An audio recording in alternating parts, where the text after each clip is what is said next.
takut kepada Allah subhanahu wa ta'ala. Bagaimana takut kepada Allah sementara Allah tidak kelihatan dengan mata kita? Kalau kita takut dengan harimau wajar, harimau ada di depan kita akan menerkam. Tapi Allah azza wa jalla tidak kelihatan. Takut kepada Allah subhanahu wa ta'ala, kata ulama akidah. Sebagian ulama akidah mengatakan melalui dua pintu. Yang pertama, memahami hakikat la ilaha illallah. La ma'budah bihaqqin illallah. Tidak ada Tuhan yang berhak disembah kecuali Allah. Orang kalau faham makna ini tidak akan pernah takut, bergantung, memohon kecuali kepada Allah. Saya kasih contoh. Seorang salaful ummah dari tabi'in pernah mengadakan perjalanan perniagaan dari Baghdad, ibu kota Irak, ke Damaskus, ibu kota Syria. Zaman dulu orang mengandalkan cahaya matahari. Gak ada penerangan kayak kita sekarang. Jadi orang kalau pagi jalan sampai menjelang terbenam matahari, mereka tinggal di situ, nginap, besok terbit matahari baru jalan lagi. Karena mereka nggak ada penerangan. Orang ini kebetulan sebelum tiba di Damaskus, pas waktu maghrib, dia tiba di sebuah hutan. Hutan ini lebat, gelap. Bayangkan kalau anda di posisi ini gelap, di hutan sendirian, nggak ada orang-orang. Dan hutan ini liar. Maka dia terpaksa nginap, tunggu besok terbit matahari baru bisa jalan. Kalau dia keluar juga jadi kacau, kemana-mana jalannya. Maka dia pun wudhu, dia sholat maghrib isya jamak qasar layaknya seorang musafir, lalu dia coba istirahat, tertidur. Di awal malam, kalau kita sekarang sekitar jam 11 malam, dia bangun ingin sholat tahajud. Dia cerita tentang dirinya, ulama angkat kisah ini dalam buku-buku akidah tentang masalah hubungan seorang hamba dengan Allah Azza wa Jalla. Yang terjadi teman-teman sekalian, pada saat dia sholat, dia bilang, selesai 2 rakaat pertama, saya ingin berdiri ke rakaat tahajud selanjutnya, tiba-tiba saja, di depan mata saya ada seekor harimau meraung dengan keras, siap menerkam saya. Dan kedengaran dari suara harimau dia kelaparan. Saya waktu itu berpikir, kalau saya lari, pasti saya bisa ditangkap oleh harimau ini. Dia lebih cepat, lebih kuat, dan matanya lebih tajam. Apalagi ini lokasi memang tempat dia hidup. Saya tidak bisa buat apa-apa. Maka dia bilang tiba-tiba saya teringat dengan Tuhan Allah Azza wa Jalla. Lalu saya berkata pada harimau tersebut, dia berkata, wahai harimau, kalau seandainya Allah yang telah menciptakan kamu dan saya mengutusmu untuk memakanku, aku tidak akan melawan. Karena sudah takdirnya. Tapi kalau kau datang untuk mengganggu ibadahku dengannya, bukan karena perintah Allah, maka kau akan minta kepadanya Allah Azza wa Jalla untuk mematikanmu. Tiba-tiba dikatakan dalam kisah ini, orang saleh ini bercerita, harimau tersebut menundukkan pandangan matanya meninggalkan saya, tidak jadi memangsanya. Apa yang kita ambil pelajaran daripada kisah ini? Salah satu kebahagiaan seorang mukmin yang kenal Tuhannya adalah tidak akan pernah takut kepada raja zalim, kepada pasukan yang 10.000, 1 juta, apa saja tidak akan pernah dia takutin. Karena tidak akan mati kecuali ajalnya datang. Subhanallah, kisah Al-Ala Al-Hadrami, seorang sahabat Nabi yang mulia. Beliau pernah diutus oleh Nabi SAW untuk berperang. Begitu tiba di sebuah mulut hutan, hutan itu agak lebat, begitu tiba di mulut hutan, beliau ingin menyeberang. Tapi beliau utus dulu beberapa pimpinan pasukan, coba cek hutan ini, bisa dilewatin nggak? Setelah ngecek, Gebalia mengatakan, wahai Amir, pemimpin nggak bisa lewati. Ini hutan terlalu lebat, juga kita tidak tahu di mana jalan keluarnya, penuh dengan hewan-hewan buas. Kalau anda paksakan lewat, pasukan anda akan habis. Apa kata beliau? Baiklah, setelah saya bertakbir 3 kali, ikutin saya. Maka beliau pun mendekatkan kudanya lalu berkata, berteriak dengan suara keras, wahai semua yang ada di dalam hutan ini, yang mendengarkan suara saya atau tidak mendengarkan suara saya, kalian tahu kami siapa? Kami adalah utusan Rasulullah SAW berperang di jalan Allah. Maka mudahkanlah jalan kami untuk keluar dari hutan ini. Dalam riwayat ini dikatakan dan yang disaksikan oleh para sahabat, hewan-hewan yang biasa saling memangsa, kayak harimau sama rusa, serigala sama kelinci, semuanya bersebelahan, saling bersatu, berdempetan untuk menunjukkan jalan keluar pasukan mujahidin, sampai mereka keluar tidak digigit 1 orang pun. Kekuatan keyakinan kepada Allah Azza wa Jalla ini luar biasa. Kisah yang unik yang lain adalah surat Umar bin Khattab kepada sungai Nil. Pernah Amr bin As radhiyallahu anhu, sahabatnya waktu masuk ke Mesir, begitu beliau dinobatkan jadi gubernur, baru minggu pertama, baru pekan pertama, tiba-tiba air sungai Nil, air sungai hilang, habis. Ini bukan musim kemarau ini, habis, hilang tiba-tiba. Lalu Amr bin As panggil pimpinan-pimpinan orang suku Kipti, orang asli Mesir, datang semua, yang sudah masuk Islam tentunya. Ditanya oleh Amr bin As, apa yang terjadi nih? Sungai Nil kok bisa begini?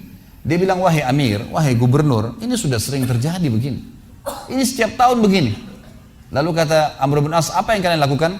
Kami selalu melempar tumbal, lempar sapi, lempar kambing, dan yang paling cepat airnya keluar kalau kami lempar tumbal anak gadis. Dari mulut sungai Nil dilempar ke bawah, diikat, begitu jatuh, kebentur kepalanya, keluar darah. Begitu netes darah langsung keluar air. Kata Amr bin As, demi Allah ini nggak ada dalam Islam. Dari mana ini? Saya akan tulis surat kepada Amir Mu'minin Umar bin Khattab. Kirim surat. Begitu tiba tangan Umar bin Khattab, Umar mengatakan, wahai Amr bin As, ini balasan surat saya dan bacakan surat saya kepada sungai Nil. Suratnya. Dari hamba Allah Umar bin Khattab kepada sungai Nil. Kalau seandainya selama ini kau mengalir karena tumbal yang dilemparkan kepadamu, hai Nil, kami tidak ingin kau mengalir selamanya. Tapi kalau kau mengalir atas nama Allah Al-Jabbar yang maha perkasa, maka mengalirlah dengan atas nama Allah itu. Semenjak itu air sungai Nil keluar tidak pernah hilang sampai sekarang. Ternyata permainan syaitan menyesatkan manusia.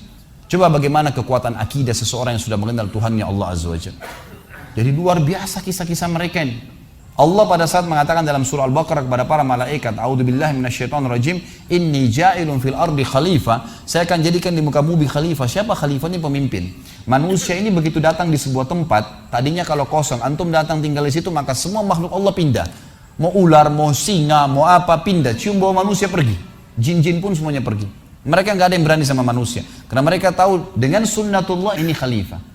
Bodohnya banyak manusia tidak faham. Mereka datang minta tolong kepada makhluk-makhluk ini. Apalagi golongan syaitan. Seperti contoh, dalam surah Jin disebutkan, salah satu penyebab turun ayat-ayat dalam surah Jin, tepatnya 15 ayat pertama.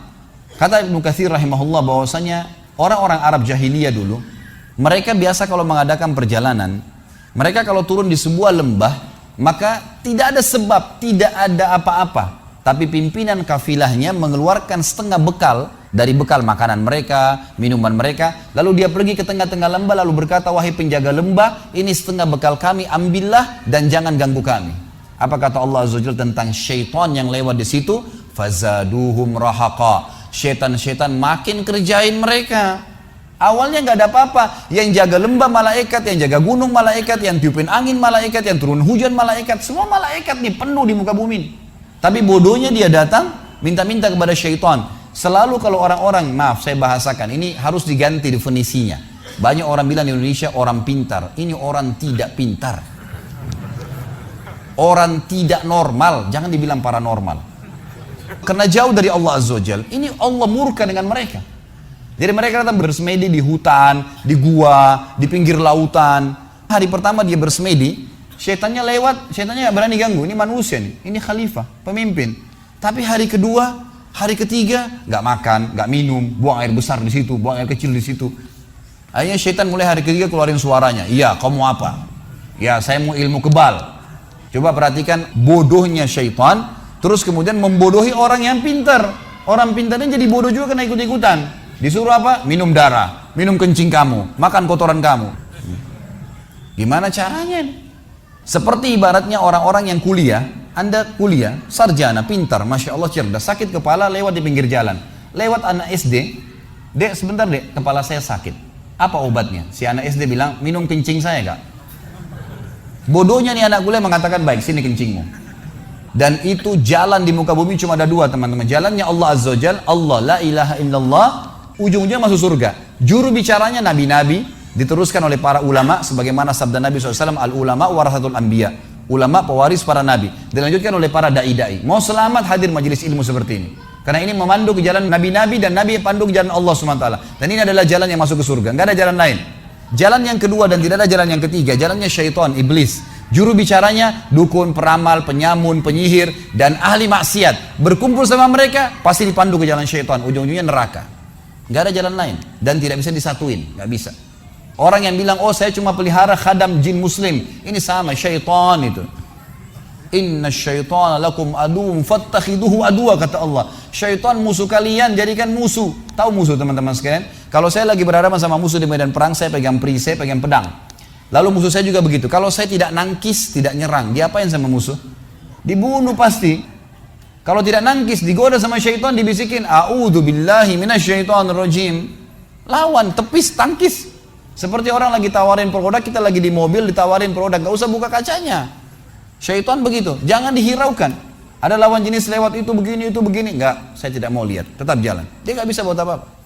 Kata Nabi SAW, nanti iblis akan dikeluarkan Di hari kiamat dari tengah-tengah neraka, hadis sahih riwayat Bukhari Muslim, akan keluar iblis di sebuah tiang di tengah-tengah neraka dan dia akan berkhutbah. Saya sarankan jangan dengar khutbah ini.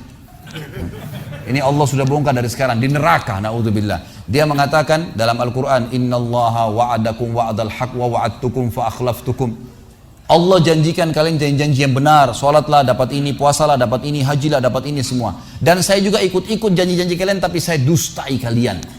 Jangan salahin saya, salahin diri kalian sendiri. Saya tidak bisa tolong kalian, kalian juga tidak bisa tolong saya. Saya hanya manggil-manggil kalian. Cuma bisik-bisikin, kalian salah sendiri kenapa ikutin saya. Lihat, Allah sudah bongkar kekonyolan syaitan. Orang yang ikut akan ditipu seperti ini.